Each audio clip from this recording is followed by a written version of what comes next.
And finally, I would highly recommend that you begin your time focused on the fact, the truth that God loves you. It has taken me 25 years, and I still need to know deep down inside that God loves me. Let me read to you a story. This is a story written by Claire Cloninger. It's from her book, Dear Abba. It's called Annabelle's Story. And after I read this story to you, I'd just love to give you some time to reflect on what this story means to you. Author and teacher Anabelle Gillum had never thought of herself as a personal favorite of God's.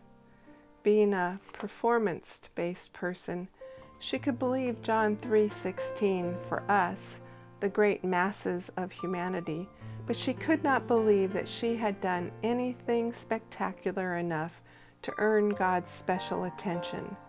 She saw herself as simply one among millions, an unknown secret admirer with an autographed photograph.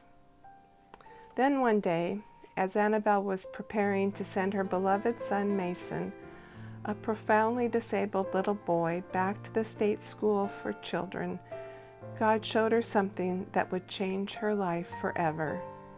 Kneeling by her son's chair, struggling with the tear-wrenching task of saying goodbye, she took his hands in hers and said, "Mason, I love you.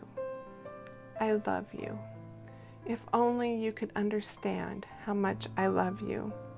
How she longed to know that her little boy understood, but as always, Mason just stared.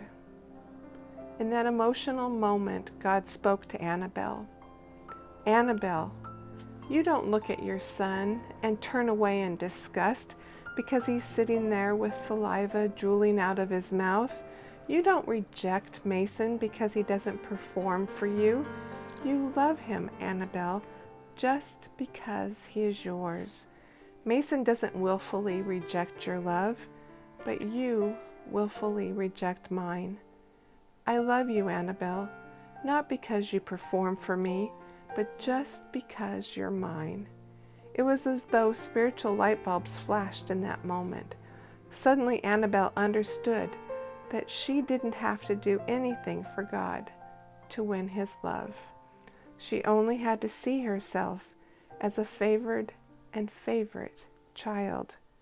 She only had to accept his acceptance. Right now for a few minutes and reflect on how close do you feel to the Lord? Have you accepted his acceptance of you?